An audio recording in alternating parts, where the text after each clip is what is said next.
Enzo Recto, kalaban ang katiwalian at kasinungalingan, kakampi sa katotohanan at kabutihan. Nilikturahan si Pia Cayetano ni Atty. Ligutan. Ay, mga kabunyog, mga kababayan. Ito kasing si Pia Cayetano ay masyadong sa sobra nilang pagiging defense lawyer ni Sara, umaakto na silang defense lawyers ni Sara. Silang magkapatid ni Alan Cayetano, pati si Robin Padilla. Ano yan? Yan yung mga pangunahing defense lawyers. Mga senator judges pero umaaktong defense lawyers. Kahapon, sabi ni Pia Cayetano, mga kabunyog, kung napanood niyo yon, sabi ni Pia Cayetano, matindi pa yung mga niya, ang haba pa nung introduction.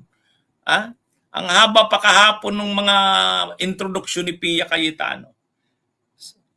Sabi niya, to the two counsels, yung counsel ng prosecution sa defense, sabihin nyo nga sa akin kung ano ang inyong opinion. Grave threat ba ito? Grave threat ba ito o hindi? Yun. May mga in-example siya. Halimbawa yung ano ba yun? Yung mga halimbawa niyang binigay. Ano mga halimbawa niyang binigay kahapon? Yung isa na susuntukin kita. Grave threat ba yun? Yung mga ganon. Siyempre, hindi namang grave threat yun. Kaya lang, ang tinutumbo kasi ni Pia Cayetano, gusto niyang ipakita na hindi lahat ng bagay ay papasok sa grave threat. Hindi lahat ng bagay pumapasok sa grave threat. Ngayon, gusto niyang tumbukin yun na yung nangyari kay Sara, na pagbabanta ni Sara, hindi grave threat yun.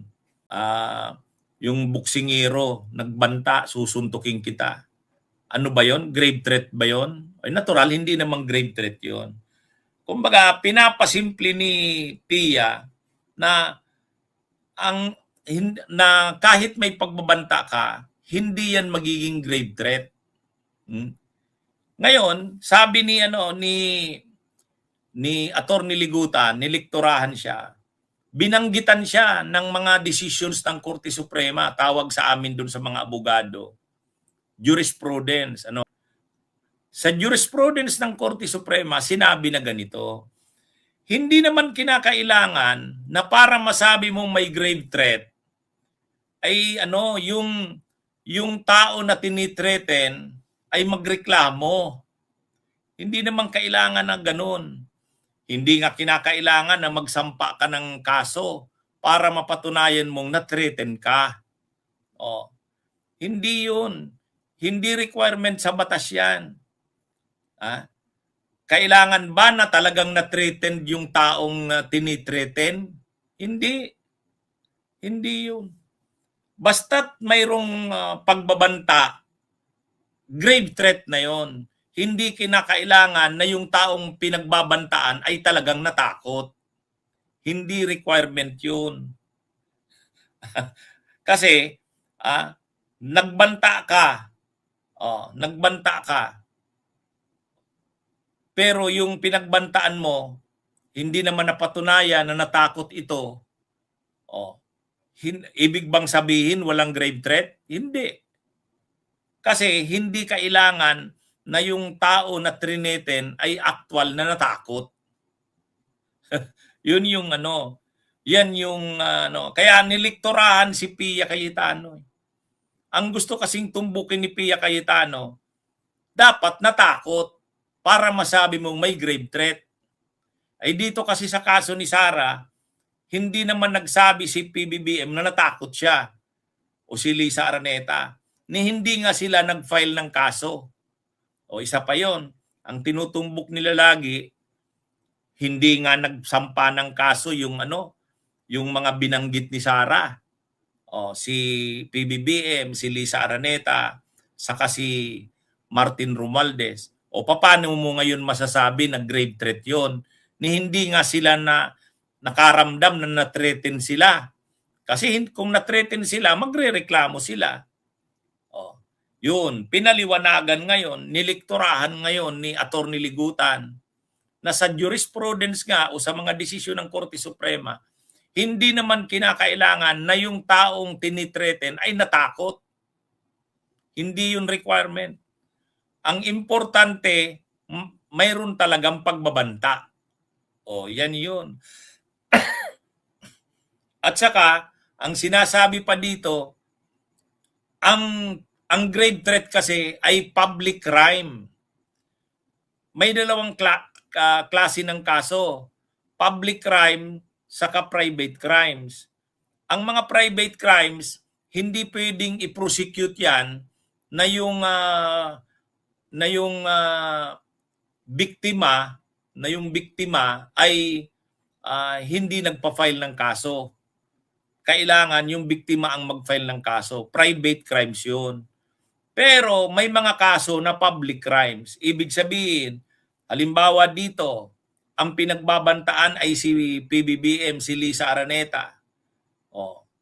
Kung hindi man sila magreklamo, pwede pa rin sampahan ng kaso ng DOJ kasi public crimes yan. Yan yung ano. At ang grave threat ay classified yan na public crime.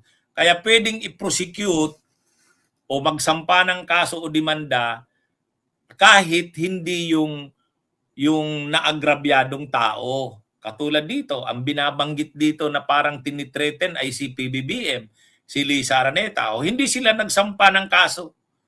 Ibig bang sabihin nun, hindi naman sila na-threaten? Hindi yun. Wala palang grave threat. Ang grave threat kasi, basta't may pagbabanta, grave threat yan. Hindi dyan kinakailangan na actual na natakot yung pinagbantaan. Hindi kinakailangan na magsampa yun ng kaso. Kaya parang sinampal sa muka si Pia Cayetano. Kaliwat kanang sampal sa muka ang inabot. Nilikturahan ni Atty. Ligutan. Nung nagsisimula pa si Pia Cayetano, akala mo ang galing nung kanya. Ang haba pa ng introduksyon. Ayan mga kabunyog mga kawan. Magandang araw sa inyong lahat. Bunyog, bunyog, halikan na kasama ka. Bunyog, kapag buklod ay may pag-asa. Luzon, Visayas, Mindanao, isa ang pananaw. Sa bagong Pilipinas ang bunyog isisigaw. Bunyog.